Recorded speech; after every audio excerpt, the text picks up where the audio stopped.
ప్రభునామానికి మహిమ కలుగును గాక. కూడి వచ్చిన మీ అందరికీ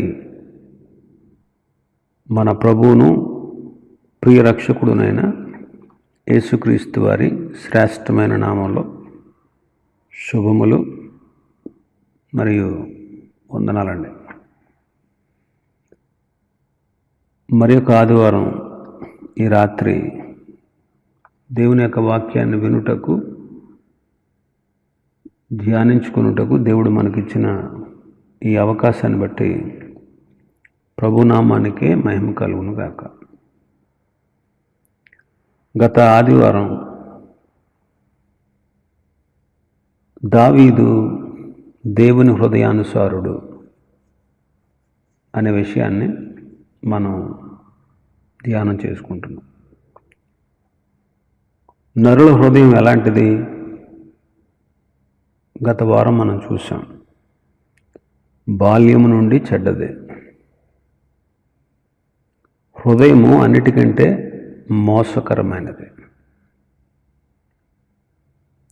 13 రకాల దుర్గుణాలతో నిండి ఉన్నది.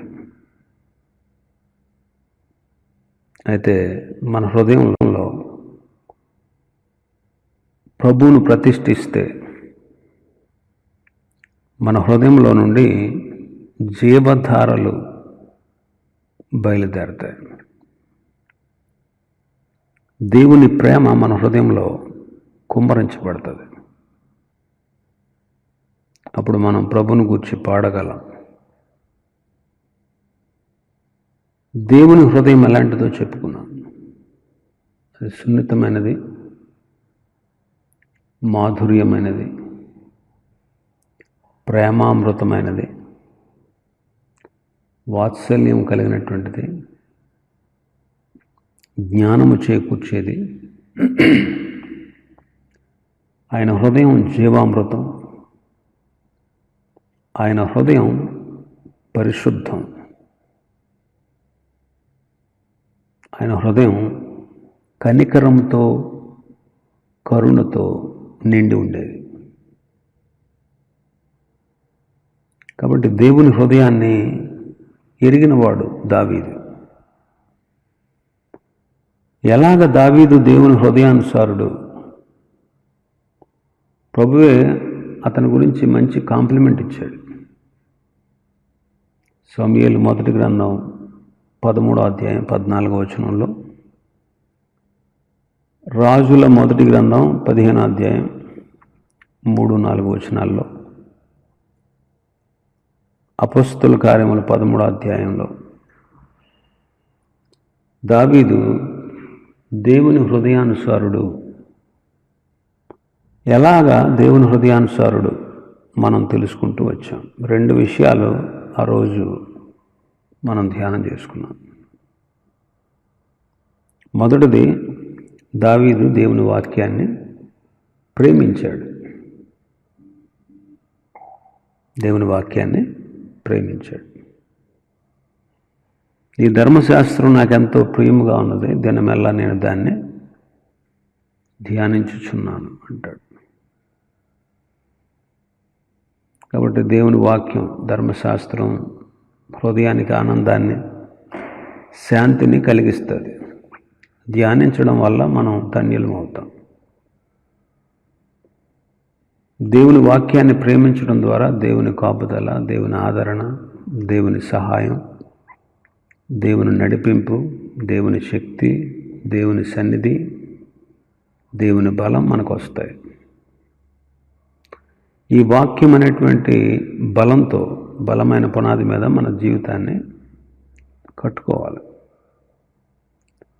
ఆ వాక్యాన్ని బట్టే దావీదు అడుగు జాడలో స్థిరపరుచుకున్నాడు. వాక్యం మనకు విజయం చేకూరుస్తుంది. దేవుని వాక్యం ద్వారా అపాయకరమైన పరిస్థితుల్లో కూడా మనం ఆయన చిత్తాన్ని తెలుసుకోగలం.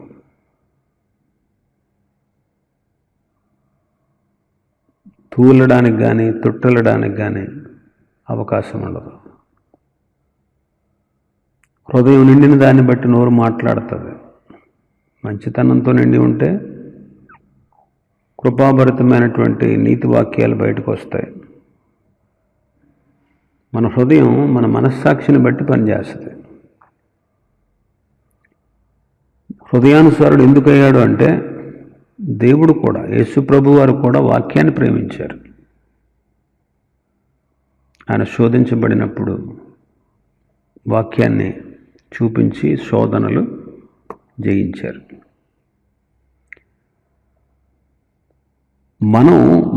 మనకి దేవుని వాక్యం పట్ల ఎలా ఉంది ప్రేమ? ఆయన వాక్యాన్ని గైకుంటున్నామా లేదా? దేవుని వాక్యాన్ని గైకుంటేనే మన హృదయంలో, మనలో ఆయన ప్రేమ పరిపూర్ణమవుతుంది. దేవుని వాక్యానికి లోబడడం అంటే ఆయన ప్రేమించడమే.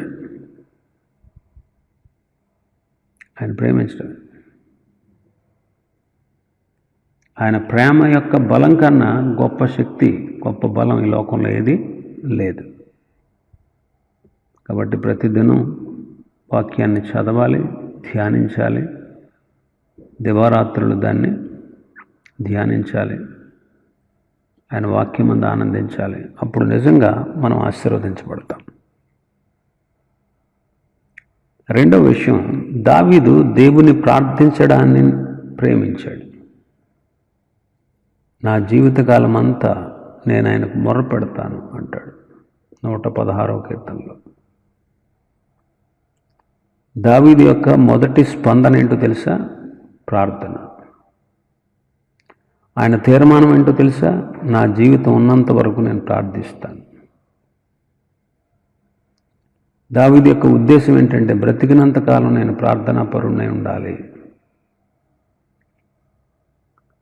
మరణ బంధకాలు చుట్టుకున్నప్పుడు, పాతాళపు వేదనలు పట్టుకున్నప్పుడు, శ్రమ దుఃఖం కలిగినప్పుడు దేవునికి ప్రార్థన చేశాడు.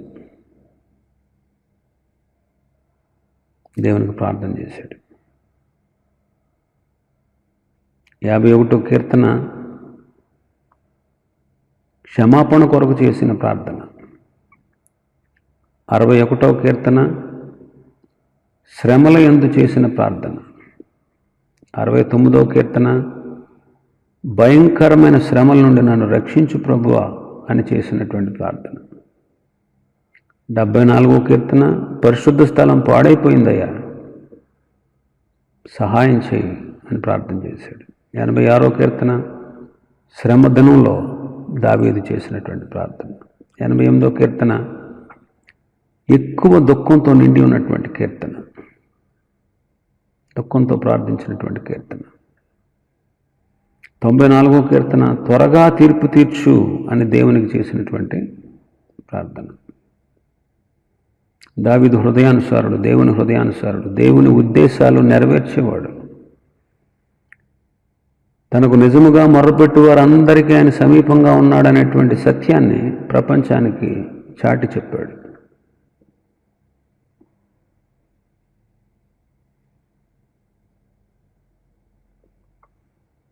యేసుప్రభు కూడా, దావీదు దేవుని హృదయానుసారుడు ఎందుకయ్యాడంటే, యేసుప్రభు కూడా శరీరధారిగా ఉన్న దినాల్లో ఆయన చేసినటువంటి ప్రార్థనలు అసమానమైనవి. ప్రార్థన ద్వారా తండ్రి అయిన దేవునితో యేసుక్రీస్తు వారు నిరంతరము సంబంధాన్ని కలిగి ఉన్నటువంటి వ్యక్తి. సేవ ఆరంభానికి ఖ్యాతి గడిస్తున్న సందర్భాల్లో, నిర్ణయాలు తీసుకున్నప్పుడు, వాస్తవాలు బయలుపరచబడే సందర్భాల్లో, రూపాంతరం సందర్భంలో, బోధించే సందర్భంలో, సిలువలో రక్షణ విమోచన కార్యాన్ని చేయడానికి వెళుతున్న సందర్భంలో యేసుప్రభు వారు ప్రార్థనలు చేశారు. ఆ ప్రార్థనలన్నీ కూడా చాలా ప్రాముఖ్యమైనవి.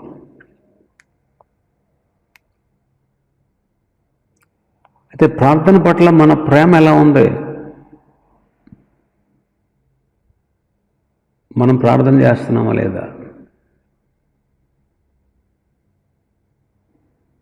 మనం ఆలోచన చేశాం. కాబట్టి ప్రభుని ప్రేమించడం అంటే ప్రార్థించడం. హృదయానుసారుడు దావీదుని చూసి మనం కూడా ప్రార్థించడాన్ని నేర్చుకుందాం. మూడో విషయాన్ని చూద్దాం. 119వ కీర్తన 164. 119వ కీర్తన 164. నీ న్యాయ విధులను బట్టి దినమునకు 7 మారులు నేను నిన్ను స్తుతించుచున్నాను. దినమునకు 7 సార్లు నేను నిన్ను స్తుతించుచున్నాను. దేవుని స్తుతించడం కంటే శ్రేష్టమైన అంశం ఈ లోకంలో ఏదుంది చెప్పండి? ఇక్కడ దావీదు అంటాడు, నీ న్యాయ విధులను బట్టి దినమునకు 7 సార్లు స్తుతిస్తున్నాను అంటున్నాడు. న్యాయ విధులు అంటే ధర్మశాస్త్రమే. దావీదు రాసినటువంటి కీర్తనలో కొన్ని స్తుతి కీర్తనలు ఉన్నాయి. 18వ కీర్తన దేవుడిచ్చిన విజయాన్ని బట్టి దేవుని స్తుతించాడు. 28వ కీర్తన దేవుడు తన మొర ఆలకించినందుకు స్తుతించాడు. 33వ కీర్తన దేవుని యొక్క శక్తి, దేవుని యొక్క ప్రేమ, దేవుని యొక్క కృపలను బట్టి స్తుతించుతూ రాసిన కీర్తన. 67వ కీర్తన దైవ స్తుతి. 75వ కీర్తన దేవుని న్యాయమైన క్రియలను బట్టి స్తుతిస్తూ రాశాడు. 77వ కీర్తన మేలుకై స్తుతిస్తూ రాశాడు. 95వ కీర్తన సృష్టికర్త రక్షకుడైన దేవుని స్తుతిస్తూ రాశాడు. 96వ కీర్తన న్యాయాధిపతి అయిన దేవుని స్తుతిస్తూ రాశాడు. 98వ కీర్తన సర్వలోకము దేవుని స్తుతిస్తుంది. ఇలాగ చాలా స్తుతి కీర్తనలు ఉన్నాయి కీర్తన గ్రంథంలో. 147లో అంటాడు, యెహోవాను స్తుతించుట మంచిది, దేవునికి స్తోత్రగానము చేయుట మంచిది, అది మనోహరము, స్తోత్రము చేయుట ఒప్పిదము అంటాడు 135లో.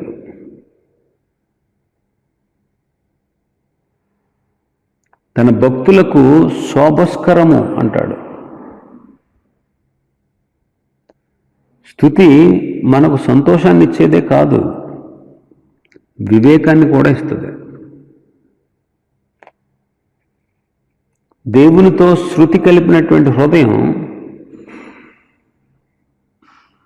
ఆ హృదయం నుంచి వచ్చేటువంటి స్తుతులను ప్రభు ఆలకించకుండా ఉండలేడు. 89వ అధ్యాయంలో అంటాడు, యెహోవా యొక్క కృపాతిశయమును నిత్యము నేను కీర్తిస్తాను అంటాడు. విమోచించబడినటువంటి దేవుని ప్రజల్లో నుండి స్తుతి ధారాళంగా పెళ్ళుబుకుతుంది. కీర్తన గ్రంథాల్లో, ఆ గ్రంథంలో దేవుని ప్రేమ, దేవుని నమ్మకత్వం, దేవుని కృప, ఆయన మంచితనం, ఆయన మనల్ని సమకూర్చడం, ఆయన సార్వభౌమాధికారం, ఇవన్నీ కీర్తనల గ్రంథం వెల్లడి చేస్తూ ఉంది. సకల ప్రాణులు యెహోవాను స్తుతిస్తారు అంటాడు 150వ కీర్తనలో. కాబట్టి దావీదు జీవితం స్తుతితో సంబంధాన్ని కలిపి నిండి ఉంది. హృదయానుసారుడైనటువంటి దావీదు దగ్గర స్తుతించే విషయాలు మనం ఎన్నో నేర్చుకోవచ్చు. స్తుతించడంలో మనకి గొప్ప ఆదర్శవంతుడు, చక్కటి మాదిరికరమైనటువంటి స్తుతి జీవితాన్ని కలిగినటువంటి వాడు. మనలో లేనటువంటి స్తుతించాలనే ఆశను రేకెత్తించేవాడు.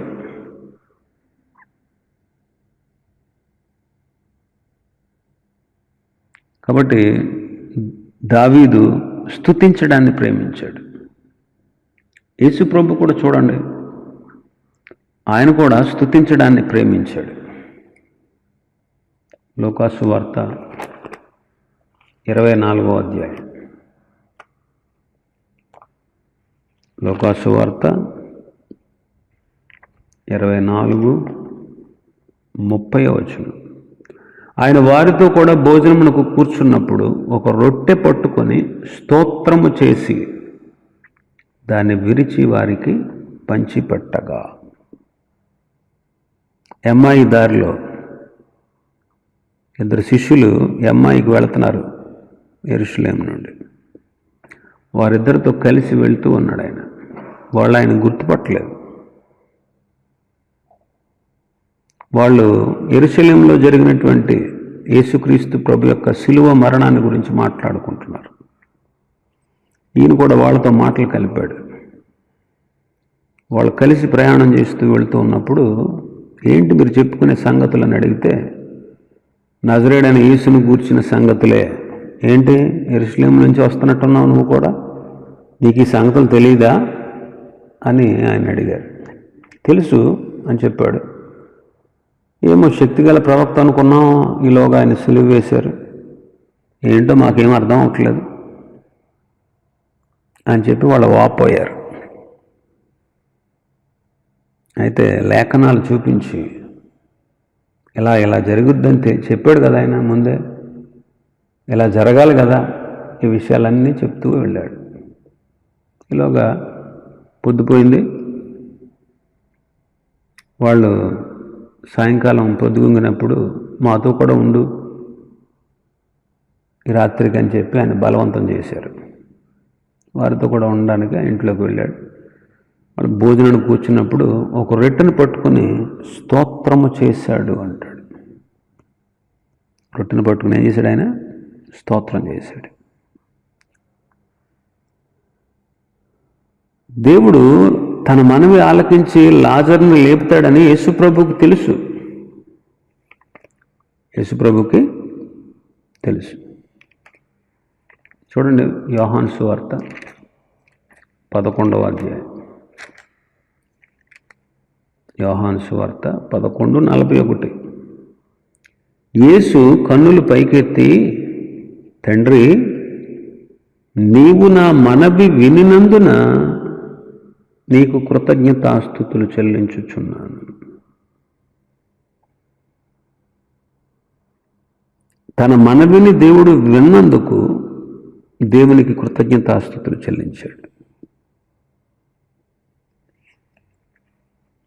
యోహాను సువార్త 6వ అధ్యాయం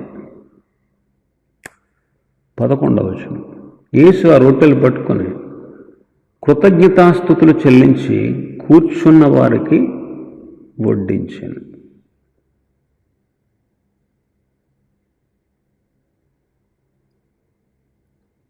ఇక్కడ 5 రొట్టెలు 2 చిన్న చేపలు, 1000 మందికి విరిచి వడ్డించాడు. 12 గంపలు నింపారంట మిగిలిపోయిన రొట్టె ముక్కల్ని. అప్పుడు ఆ సందర్భంలో కూడా ప్రభువును స్తుతించాడు. మత్తయి సువార్త 26వ అధ్యాయంలో, మత్తయి సువార్త 26వ అధ్యాయం 27వ వచనం. మరియు ఆయన గిన్నె పట్టుకొని కృతజ్ఞతాస్తుతులు చెల్లించి వారికి ఇచ్చి, దీనిలోంది మీరందరూ త్రాగుడి, ఇది నా రక్తము, అనగా పాపక్షమాపణ నిమిత్తము అనేకుల కొరకు చిందించబడుచున్న నిబంధన రక్తము. మొదటిది అమ్మాయికి వెళ్ళే దారిలో, రెండవది లాజరు సమాధి దగ్గర, మూడవది 5 రొట్టెలు 2 చేపలు 5,000 మందికి పంచినిచ్చిన సందర్భంలో, నాలుగవది ప్రభు రాత్రి భోజనాన్ని ఆచరించే సందర్భంలో. ఈ అన్ని సందర్భాల్లో యేసుక్రీస్తు ప్రభు దేవునికి స్తుతులు చెల్లించారు, కృతజ్ఞతాస్తుతులు చెల్లించారు. ఆయన సిలువ వేయబడ్డానికి కొద్ది రోజుల ముందు యేసుక్రీస్తు ప్రభు యెరూషలేములోనికి ప్రవేశించాడు. ఆయన యెరూషలేములోనికి ప్రవేశించినప్పుడు ఆయన అనుచరులు, ఆయన శిష్యులు, ఆయన ద్వారా మేలు ఉపకారాలు పొందిన వాళ్ళు ఆయన్ని ఘనంగా గౌరవించారు. తాము చూసినటువంటి అద్భుతాలన్నిటిని గూర్చి సంతోషంతో వాళ్ళు దేవుని స్తోత్రం చేస్తూ ఉన్నారు. ప్రభు పేరట వచ్చి రాజు స్తుతింపబడునుగాక అని అనేకులు కేకలు పెట్టారు. వారి ఉత్సాహభరితమైనటువంటి ఘనత ప్రజలపై ప్రభావం చూపించింది. ఆలోచన చేయండి, దావీదు దేవుని స్తుతించడాన్ని ప్రేమించాడు. మనం కూడా, యేసుక్రీస్తు ప్రభు కూడా దేవుని స్తుతించడాన్ని ప్రేమించాడు. మరి మన పరిస్థితి ఎలా ఉంది? యెహోవాను స్తుతించుట మంచిది. దేనికి మంచిది? ఎవరికి మంచిది? ఎందుకు మంచిది అని మనం ఆలోచన చేస్తే దేనికైనా మంచిదే. మనలో ఉన్నటువంటి అలజడితో నిండినటువంటి తలంపులను త్రిప్పి పాడేసి మనం ప్రార్థనాపూర్వకంగా స్తుతితో మనల్ని నింపి మనకు మేలు చేస్తుంది స్తుతి. నీకు, నాకు, మనందరికీ మంచిది. ఎందుకంటే స్తుతి మనల్ని సంతోషంతో నింపుతుంది. దిగులు, చింత, వీటన్నిటి నుండి మనల్ని బయటకు తీసుకొస్తుంది. విశ్వాసులు స్తుతించలేనటువంటి నిర్జీవ స్థితిలో ఉండకూడదు. ప్రభువును స్తుతించడాన్ని మనం ఎక్కువగా అలవర్చుకోవాలి. ఆయన స్తుతించాలి. మరి ఎక్కడ స్తుతించాలి? ఆయన పరిశుద్ధ ఆలయమందు అంటాడు, ఆకాశ విశాలమందు అంటాడు. సమస్తాన్ని సృష్టించినటువంటి సృష్టికర్తను స్తుతించడానికి ప్రపంచంలో మనం ఎక్కడుంటే అక్కడ అదే ఆయన స్తుతించడానికి సరి అయిన స్థలం. మనం ఎక్కడుంటే అక్కడ అదే సరైన స్థలం. మరి మనం ఎందుకు స్తుతించాలి?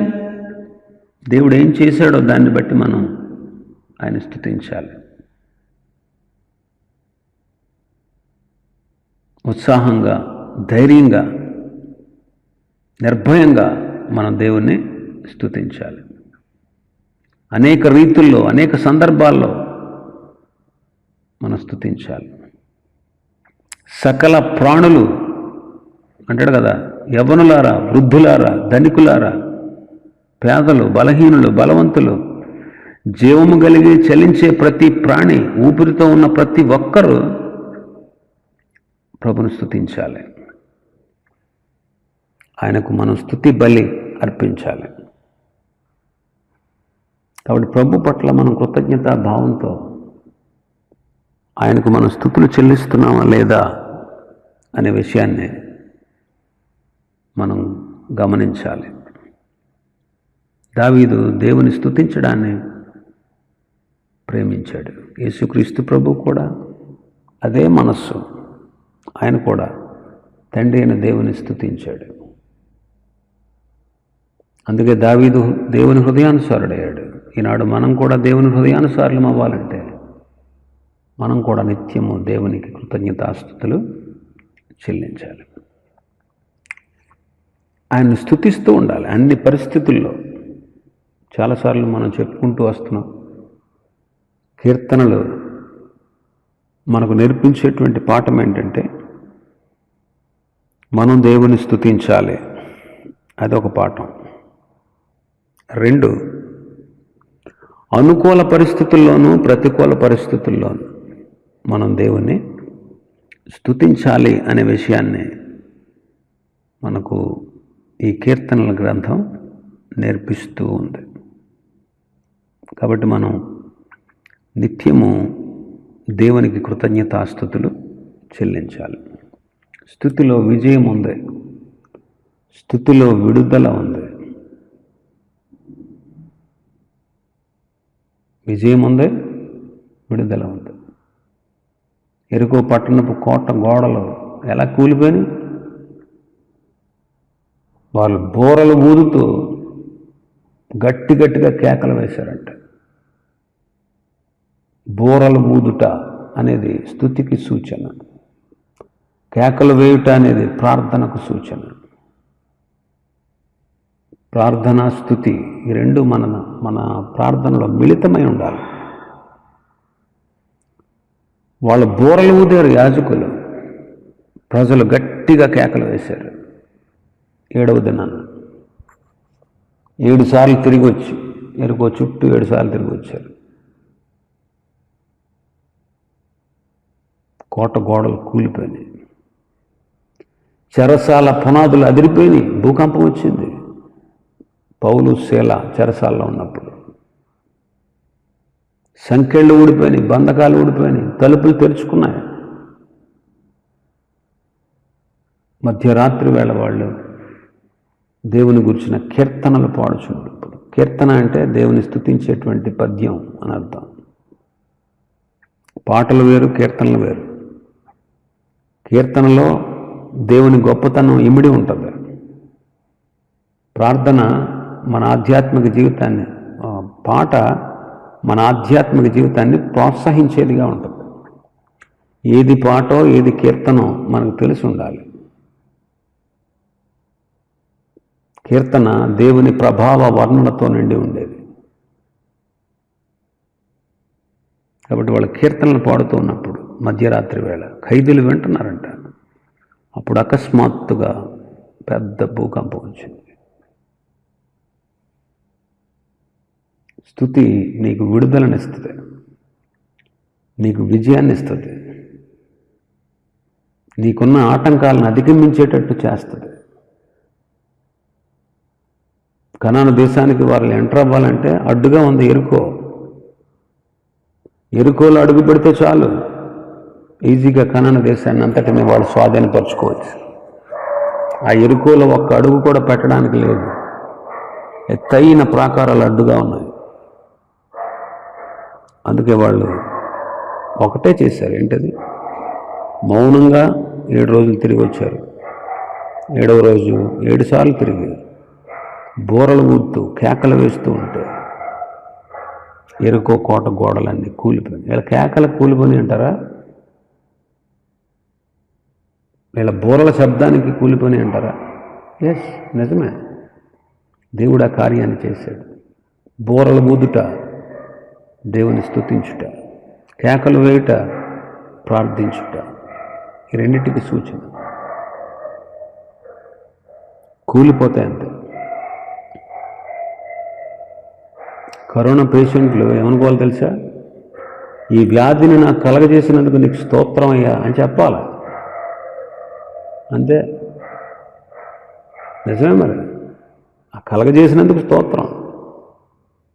ఈ వ్యాధిని ప్రపంచం మీదకి పంపించినందుకు నీకు స్తోత్రం అని చెప్పాలి మనం. ఇది ఎక్కడ కూడా అంటే వచ్చినందుకు స్తోత్రాలు చెప్పడం ఏంటి? అవును, నిజమే. అది ఎన్నో పాఠాలు నేర్పించింది. ఒక రకంగా చాలామంది చచ్చిపోయారు అనుకుంటున్నాం, కానీ బ్రతుకున్న వాళ్ళకి చాలా మేలు చేసింది, చాలా మేలు చేసింది.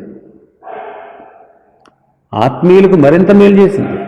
దేవుని బిడ్డలకు చాలామంది సెట్ అయిపోయారు తెలుసా? చాలామంది తమ వ్యసనాలు, తమ పాపాలు వీడి సెట్ అయిపోయారు. చాలామంది వ్యసనాలు మానేసుకున్నారు, చాలామంది పాపాలు విడిచిపెట్టేశారు, చాలామంది తమ జీవితాలను చక్కబెట్టుకున్నారు, చాలామంది భక్తులు స్థిరపడ్డారు, చాలామంది వాక్యాన్ని ఎక్కువ వింటున్నారు, చాలామంది వాక్యం అంటే ఆసక్తి కలిగింది, చాలామంది రక్షణలో ఎదుగుతున్నారు, చాలామంది ప్రార్థన చేస్తున్నారు క్రమం తప్పకుండా. మరి ఎన్ని మేళ్ళు కాదండి? దేవునికి మహిమ కలుగుతూ ఉంది. దేవుని బిడ్డలు ఆయన ఆశ్రయించిన వాళ్ళు బ్రతికి వస్తున్నారు. వెనక్కి చచ్చిపోయి శ్మశానానికి పోట్ల బ్రతికి వస్తున్నారు. జీవము గల దేవుడు నన్ను బ్రతికించాడని సాక్ష్యం ఇస్తూ ఉన్నారు. దేవుని నామానికి మహిమ కలుగుతూ ఉంది ఈ కరోనా వైరస్ వల్ల. దైవ భయం ప్రజల్లో పట్టుకుంది. దేవుని సువార్త ప్రకటించబడతా ఉంది. ఎంతోమంది ఆత్మల రక్షణ పొందుతూ ఉన్నాయి. ఎప్పుడు అడగని వాళ్ళు ఫోన్ చేసి మరీ అడుగుతున్నారు, ప్రార్థన చేయండి మా కోసం అని. ఎప్పుడు ప్రభువుని నమ్మని వాళ్ళు మా కోసం ప్రార్థన చేయండి అంటున్నారు. ఇవన్నీ గొప్ప కార్యాలు కాదండి. అందుకు మనం ఏం చేయాలి తెలుసా? ప్రభువా, దీన్ని పంపించినందుకు నీకు స్తోత్రం అని చెప్పాలి. దీన్ని ఎందుకు పంపించావయ్యా? మేము చచ్చిపోతున్నాం, మేము భయపడిపోతున్నాం, మేము బాధపడిపోతున్నాం అని ఏడుస్తున్నాం అనుకో, అది నీ దగ్గరకు వచ్చి పట్టుకుంటుంది. ఇది పంపించినందుకు నీకు స్తోత్రం అంటే, ఓరు నాయన, ఇది వచ్చినా వీడికి భయం లేదురా, దేవుడు ఉన్నాడని నిరీక్షణ ఉంది అని మన దగ్గరికి రాకుండా పోతుంది. ఒకవేళ వచ్చినా మనల్ని వదిలేసి వెళ్ళిపోద్ది.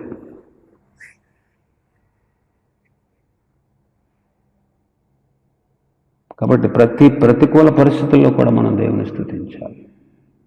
యోబు చూడండి, ఊజు దేశంలో యోబు అనే ఒక ధనవంతుడు ఉన్నాడు.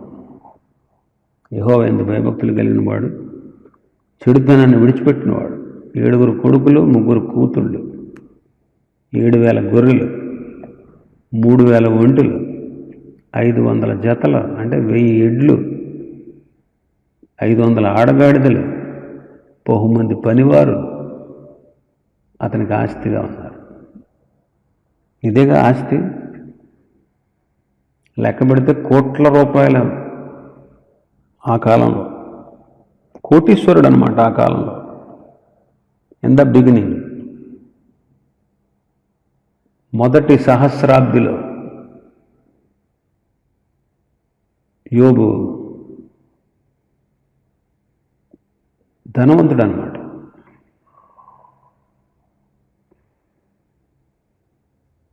అలాంటి అతను ఒక దినాన అన్నీ పోగొట్టుకున్నాడు. మొదటి అధ్యాయం 13వ వచనం చూస్తే, ఒక దినమున యోబు కుమారులు కుమార్తెలు తన అన్న ఇంట, అందులో పెద్దోడి ఇంట్లో భోజనం చేయడానికి కూర్చున్నాడు. ఆ రోజే ఎద్దులు నాగలు దున్నుతూ ఉన్నాయి, గాడిదలు వాటి సమీపాన మేస్తూ ఉన్నాయి. షాబాయిలు వచ్చి వాటన్నిటిని పట్టుకెళ్ళిపోయారు, ఎద్దుల్ని, గాడిదల్ని. మరొకడు వచ్చాడు, యోబు దగ్గరికి వచ్చి ఈ విషయాన్ని ఒకడు చెప్పాడు. మరొకడు వచ్చాడు, ఈలోగా వాడు చెప్తా ఉన్నాడు. ఇంకొకడు వచ్చాడు, అయ్యా, ఆకాశం నుండి అగ్ని పడి గొర్రెల్ని పనివాళ్ళని రగులు పెట్టేసింది, ఇగో నేను ఒక్కడే తప్పించుకున్నాను. మరొకడు వచ్చాడంట, అయ్యా, కల్దీలు 3 సమూహాలుగా వచ్చారు, ఒంటెల మీద పడి వాటిని కొనిపోయారు, ఖడ్గంతో పని వాళ్ళందరినీ చంపేశారు, నీకు తెలియజేయడానికి నేను ఒక్కడిని తప్పించుకుని వచ్చాను. వాడు ఇంకా మాట్లాడుతూ ఉన్నాడు. ఇంకొకడు వచ్చాడు, నీ కుమారులు నీ కుమార్తెలు తన అన్నింటి భోజనం చేస్తూ ద్రాక్షరసం పానం చేస్తుండగా గొప్ప సుడిగాలి అరణ్య మార్గాన్ని వచ్చి ఆ ఇంటి 4 మూల కొట్టింది, యవ్వనుల మీద పడింది కాబట్టి వాళ్ళందరూ చనిపోయారు. నేను ఒక్కడిని తప్పించుకుని వచ్చాను. ఒక్క దినమనే. నేను నా తల్లి గర్భంలో నుండి దిగంబరినే వచ్చాను, దిగంబరినే అక్కడికి తిరిగి వెళ్తాను. యెహోవా ఇచ్చిన, యెహోవా తీసుకుని పోయాను, యెహోవా నామమునకు స్తుతి కలుగునుగాక అన్నాడు. ఒక్క దినాన ఇలాంటివన్నీ సంభవిస్తే దేవునికి స్తుతి కలుగునుగాక అంటున్నాడు. ప్రతికూల పరిస్థితులు కూడా ఒక విశ్వాసి దేవుని స్తుతించడం నేర్చుకోవాలి. దావీదు దేవుని స్తుతించడాన్ని ప్రేమించాడు. యేసుక్రీస్తు ప్రభు కూడా తండ్రిని స్తుతించాడు. మనం కూడా అనుకూల పరిస్థితుల్లో, ప్రతికూల పరిస్థితుల్లో ప్రభుని స్తుతించాలి. 4వది, దావీదు ఐక్యతను ప్రేమించాడు. 133వ కీర్తన, 133వ కీర్తన.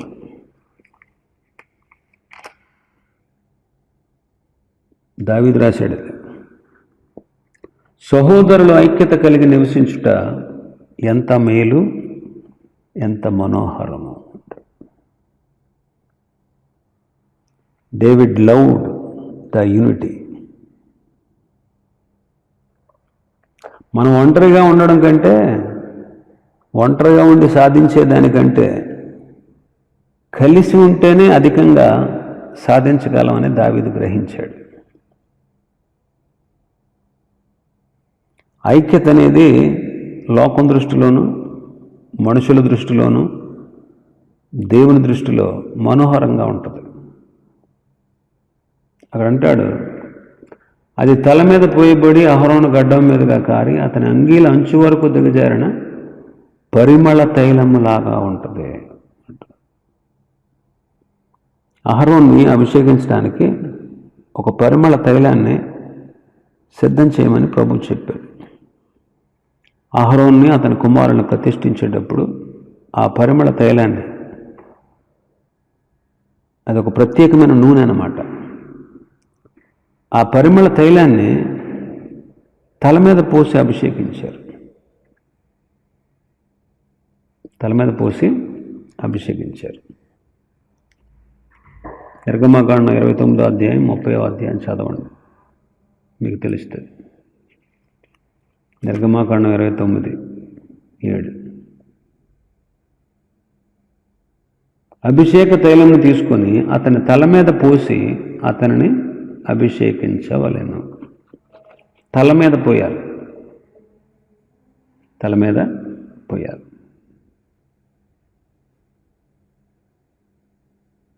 పరిమళ తైలం అన్నమాట.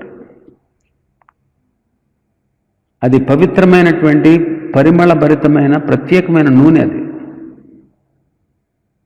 అదంటే దేవునికి ఎంతో ఇష్టం.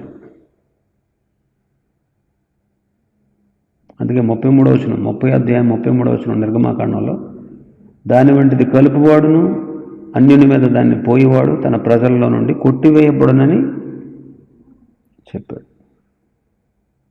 అది ప్రతిష్ఠితమైనది, అది మీకు ప్రతిష్ఠితమైనదిగా ఉండాలి అన్నాడు. దేవునికి ఇష్టమైనది పరిమళం. పరిమళం లాంటి ఐక్యత దేవునికి ఇష్టమైంది. దేవునికి ఇష్టమైంది.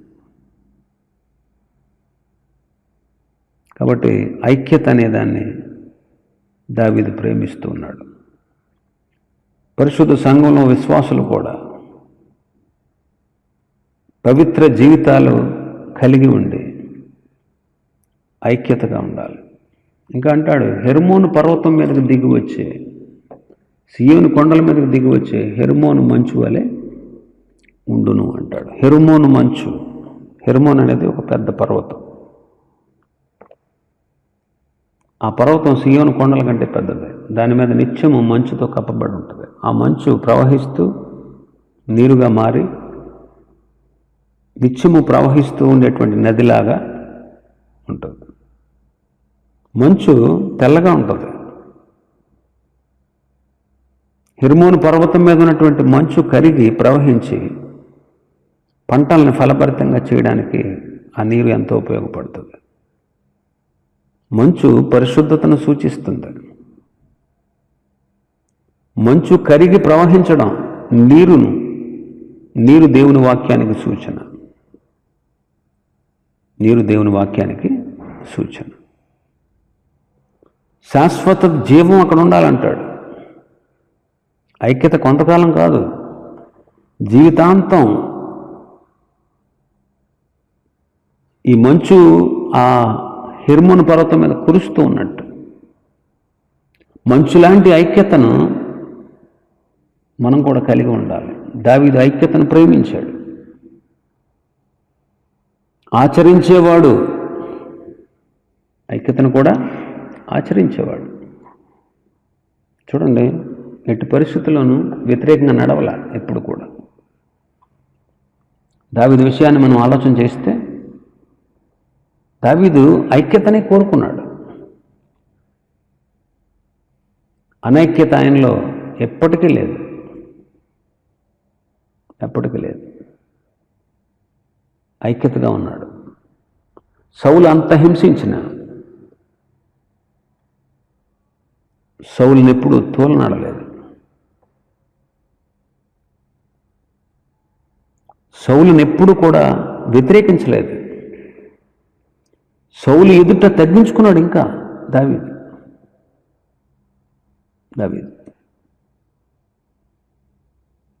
కాబట్టి ఐక్యతను ప్రేమించేవాడు దావీదు. యేసుప్రభు వారు కూడా ఐక్యతను ప్రేమించారు. యోహాను సువార్త 17వ అధ్యాయం 20-21 వచనాలు. మరియు నీవు నన్ను పంపితువని లోకము నమ్మునట్లు తండ్రి, నా యందు నీవును నీ యందు నేనును ఉన్నలాగున వారును మన యందు ఏకమై ఉండవలనని వారి కొరకు మాత్రమే నేను ప్రార్థించుటలేదు. వారి వాక్యం వలన నా యందు విశ్వాసం ఉంచి వారందరూ ఏకమై ఉండవలనని వారి కొరకు నేను ప్రార్థిస్తున్నాను. వారు ఏకమై ఉండాలి. విశ్వాసుల మధ్య ఐక్యత కొరకు యేసుక్రీస్తు ప్రభు వారు ప్రార్థిస్తున్నారు. తండ్రికి కుమారుడైన యేసుక్రీస్తుకు మధ్య జీవంలోనూ ఉద్దేశాల్లోనూ ఐక్యత ఉంది. విశ్వాసులైనటువంటి మనం క్రీస్తు జీవాన్ని కలిగి ఉన్నాం. కాబట్టి ప్రభువుతోనూ సాటి విశ్వాసులతోనూ ఐక్యతను కలిగి జీవించాలి.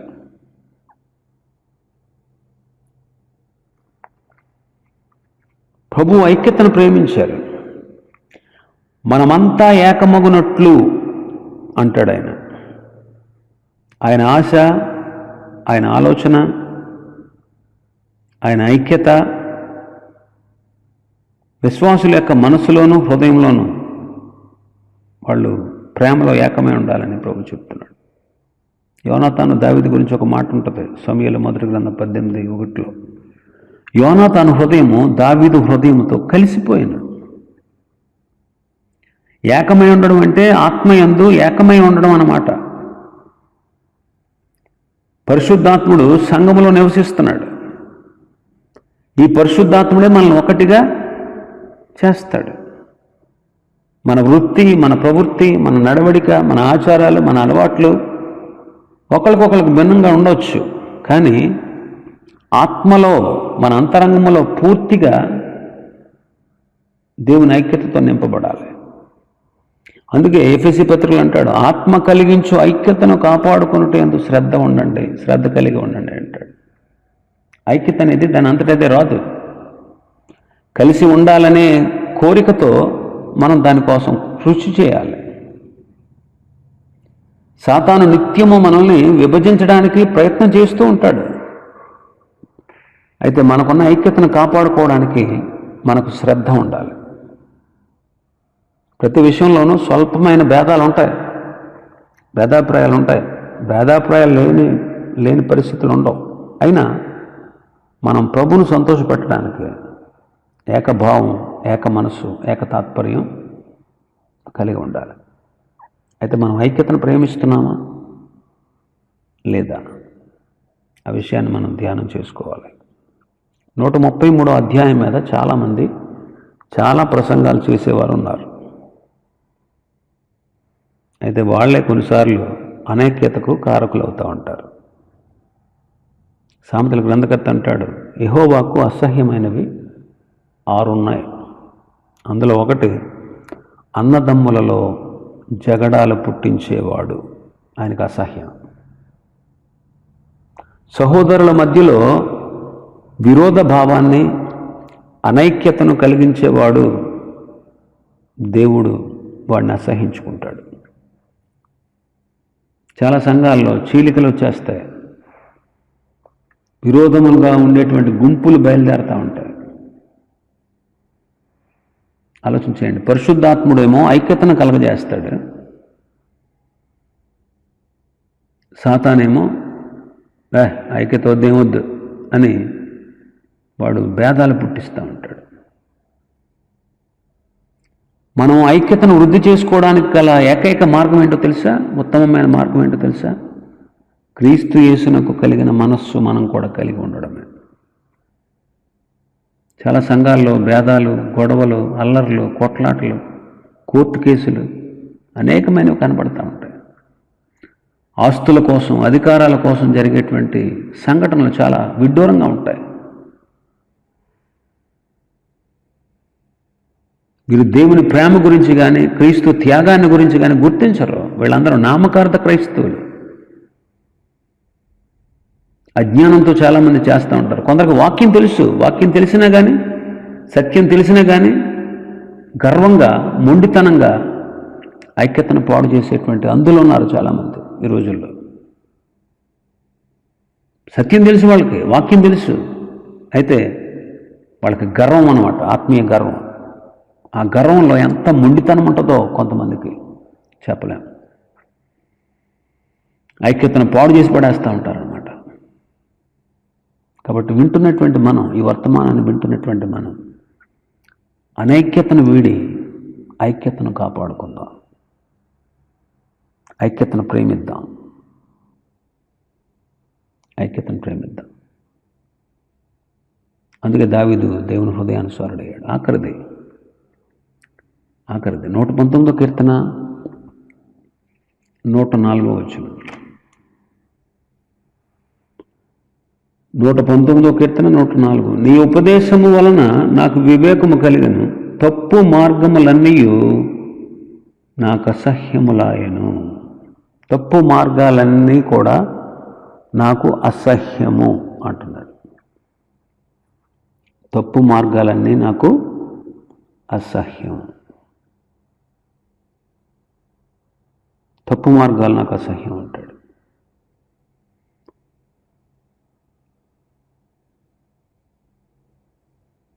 దావీదు దేవుని త్రోవలను అర్థం చేసుకున్న వ్యక్తి.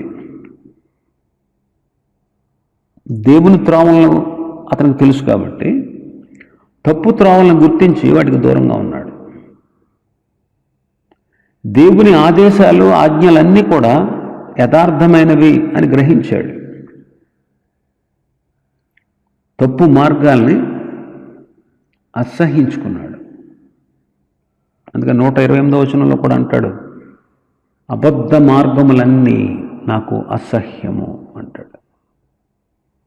సామెతల గ్రంథకర్త అంటాడు 13వ అధ్యాయంలో, నీతిమంతునికి కళ్ళమాట అసహ్యం. కళ్ళమాట అంటే అబద్ధం.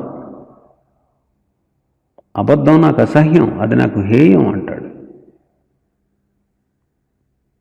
163వ వచనంలో కూడా చూడండి, 119వ కీర్తన, అబద్ధము నాకు అసహ్యము, అది నాకు హేయము అంటాడు. ఆలోచన చేయండి, మనం అబద్ధాల్ని, మోసాన్ని అసహించుకోవడం లేదంటే మనం సత్యాన్ని ప్రేమించట్లేదన్నమాట. సత్యాన్ని ప్రేమించట్లేదు అంటే మనం సత్యదేవునికి చెందిన వారం కాదన్నమాట. 97వ కీర్తన 10వ వచనంలో చూడండి ఏమంటున్నాడు. 97వ కీర్తన 10వ వచనం, యెహోవాను ప్రేమించు వారలారా చెడుతనమును అసహించుకొనుడి. చెడుతనాన్ని ఏం చేయాలంట? అసహించుకోవాలి. దేవుని ప్రేమించేవారు చెడుగును అసహించుకుంటారు. కారణం ఏంటి? దేవుడు కూడా చెడుగును అసహించుకుంటాడు. ఆయనలో ఎలాంటి చెడుగు లేదు. దేవుని ప్రేమించేవారు సమస్తమైన పాపంతో, సమస్తమైన దుష్టత్వంతో, సమస్తమైన చెడుగుతో ఎడతెగని పోరాటానికి సిద్ధంగా ఉంటారు. కాబట్టి మనం గమనించాలి, దేవుడు కావాలా, చెడు కావాలా? ఏదో ఒకటి ఎన్నుకోవాలి. రెండు మనకు కలిగి ఉండాలని అనేది అది అసాధ్యం. దేవుణ్ణి మనం ఎంతగా ప్రేమిస్తామో చెడుగుని అంతగా ద్వేషిస్తాం. అలాగే చెడుగుని ప్రేమించే కొద్దీ దేవుని ద్వేషిస్తాం. యోహాను 3:20 అంటాడు, వెలుగు లోకంలోనికి వచ్చింది, కానీ తమ క్రియలు చెడ్డమైనందున మనుష్యులు వెలుగును ప్రేమించగా చీకటినే ప్రేమించారు. క్రీస్తు అనే వెలుగు వ్యక్తి రూపంలో ఈ లోకానికి వచ్చాడు. దేవుని గురించి, మనుషుల గురించి, పాప విముక్తి గురించి అద్భుతమైన సత్యాలు ఆయన లోకానికి తెచ్చాడు. మనుషులు ఆయన్ని కానీ, ఆయన తెచ్చిన సత్యాన్ని కానీ ఇష్టపడలేదు. వాళ్ళకి వేరొకటి ఇష్టం. ఏంటంటే అది చీకటి. చీకటి పాపానికి, దాపరికానికి, కపటానికి, అజ్ఞానానికి, అసత్యానికి, చెడుగుకు సూచన. వాళ్ళు చీకటినే ప్రేమించారంట, వెలుగును ప్రేమించలేదు. వెలుగు దగ్గరకు వచ్చిన వాళ్ళు చెడ్డ కార్యాలు చేయకుండా అడ్డుపడుతుంది వెలుగు. ఈ చెడ్డ కార్యాలు చేయకుండా వెలుగు అడ్డుపడుతుంది కాబట్టి వెలుగు దగ్గరికి రారు వాళ్ళు. వాళ్ళకి వెలుగు అంటే ఇష్టం లేదు. అయితే దావీదు దేవుని హృదయానుసారుడు. దానికి గల కారణం తప్పు మార్గాల్ని, చెడు మార్గాల్ని, అపవిత్ర మార్గాల్ని, దేవుడు అసహించుకునేటువంటి వాటిని భక్తుడు కూడా అసహించుకున్నాడు. తప్పు మార్గాలు ద్వేషించాడు. యేసుక్రీస్తు ప్రభు గురించి మనం ఆలోచన చేస్తే ఆయనలో ఉన్న గొప్ప సుగుణం ఏంటంటే పాపిని ప్రేమించాడు, పాపాన్ని ద్వేషించాడు. ఆయన పాపిని ప్రేమించాడు. ఈ లోకంలో మతం ఉంది. మతం వేరు, మార్గం వేరు. మతం మనుషుల్ని శత్రువులుగా చూస్తుంది. మతం అనేది మనుషుల్ని ఎలా చూస్తుంది? శత్రువులుగా చూస్తుంది. అయితే యేసు ప్రభు పాపాన్ని శత్రువుగా చూశాడు.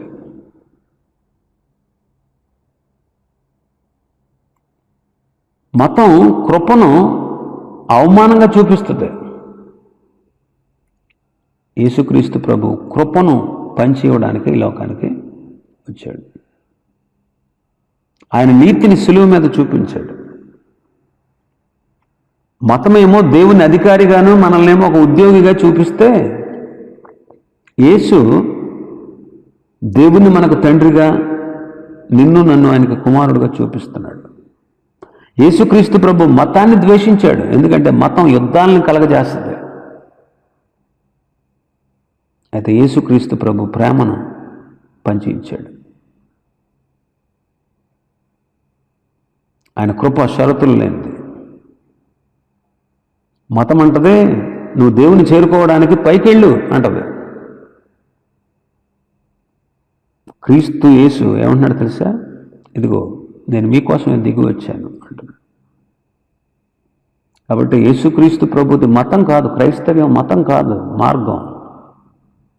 కాబట్టి మతానికి మార్గానికి చాలా వ్యత్యాసం ఉంటుంది. మతానికి మార్గానికి చాలా వ్యత్యాసం ఉంది.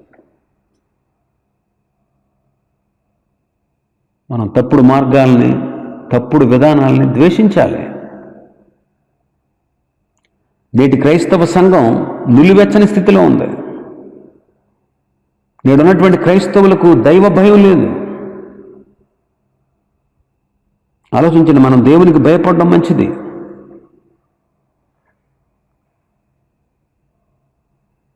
విశ్వాస జీవితంలో అస్థిరులుగా ఉండేవాళ్ళు, పరిపూర్ణులు కాలేని వారు తప్పు మార్గాల్ని, తప్పుడు విధానాల్ని ద్వేషించలేరు. హెబ్రీ పత్రికలో 1:9 అంటాడు, నీవు నీతిని ప్రేమించావు, దుర్నీతిని ద్వేషించావు. అందుచేత దేవుడు నీ తోటి వారందరికంటే నిన్ను హెచ్చించున్నట్లుగా ఆనంద తైలంతో నిన్ను అభిషేకించాడు అంటాడు. దుర్నీతిని ఎవరైతే ద్వేషిస్తారో, దుర్నీతిని ద్వేషించే వారిని ఎవరినైనా సరే ఆయన హెచ్చిస్తాడు, ఆయన అభిషేకిస్తాడు. కాబట్టి పరిశుద్ధుడైన దేవుని ఎదుట నిందారహితంగా, పరిశుద్ధంగా మనం నిలబడాలి. రేపొద్దుట నిలబడాలి.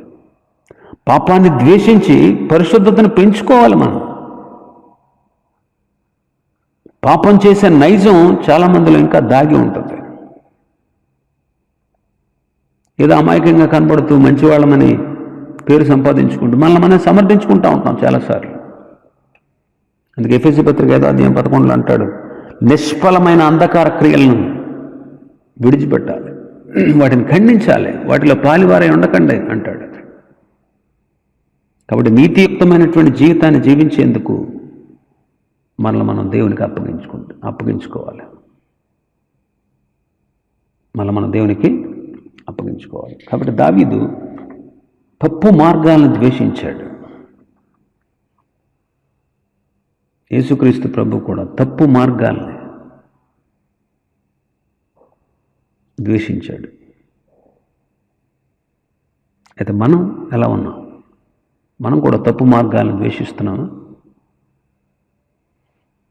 తప్పు మార్గాల్ని, తప్పు విధానాలని మనం ద్వేషిస్తున్నామా? నీతిని ప్రేమించి దుర్నీతిని ద్వేషిస్తున్నామా? పరిశుద్ధంగా మనం రేపొద్దున దేవుని ఎదుట నిలబడగలమా? నిందారహితులుగా ఆయన ఎదుట మనం కనబడగలమా? పాపాన్ని ద్వేషిస్తూ పరిశుద్ధతను పెంచుకుంటున్నామా? అంతేనా? మనం పాపం చేస్తూ తప్పు మార్గాలను కోరుకుంటూ వాటిని అనుసరిస్తూ మనల్ని మనం సమర్థించుకుంటున్నామా? పరీక్ష చేసుకుందాం. దావీదు దేవుని హృదయానుసారుడు. 5 విషయాలు మనం నేర్చుకున్నాం. 1, దావీదు దేవుని వాక్యాన్ని ప్రేమించాడు. 2, దేవుని ప్రార్థించడాన్ని ప్రేమించాడు. 3, ఆయన స్తుతించడాన్ని ప్రేమించాడు. 4, ఐక్యతను ప్రేమించాడు. 5, తప్పు మార్గాలను ద్వేషించాడు. ఈ 5 సుగుణాలు యేసుక్రీస్తు ప్రభువులో ఉన్నాయి.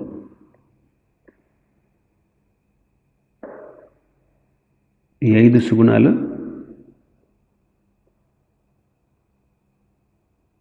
యేసుక్రీస్తు ప్రభులో ఉన్నాయి. మరి మనలో ఉన్నాయా ఈ సుగుణాలు?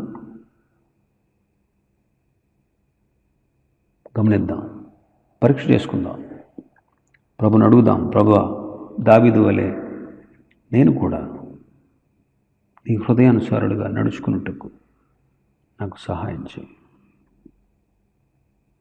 దావీదు ఎల్లప్పుడూ దేవుని హృదయానుసారుడుగా ఉన్నాడా? మరి దేవుడు ఎలా చెప్పగలిగాడు? దావీదు కూడా చాలా తప్పులు చేశాడు. దోష సహితమైన జీవితం అయింది. బత్షెబతో పాపం చేశాడు, ఉరియాను హత్య చేశాడు, రక్తపాతం జరిగించాడు. అయితే ఒక విషయాన్ని మనం గమనించాలి. వీటి తర్వాత అతడు విరిగి నలిగాడు, పశ్చాత్తాపంతో విలపించాడు, ప్రలాపించాడు. ఆయన ఆత్మకు సత్యం తాకిందనమాట. అందుకే 32వ కీర్తన, 51వ కీర్తన మనం చదివితే తెలుస్తుంది ఆయన విరిగి నలిగాడు అని. విరిగి నలిగినందువల్ల, తన జీవితాన్ని సరిచేసుకున్నందువల్ల, అప్పటి నుంచి మరలా ఏ తప్పిదంలో చిక్కుకోకుండా ప్రభు చిత్తానుసారంగా జీవించినందువల్ల దేవుని హృదయానుసారుడయ్యాడు. కాబట్టి దేవుని హృదయానుసారులుగా మనం కూడా జీవిద్దాం. దేవుడిచ్చే ఆశీర్వాదాలు పొందుకుందాం.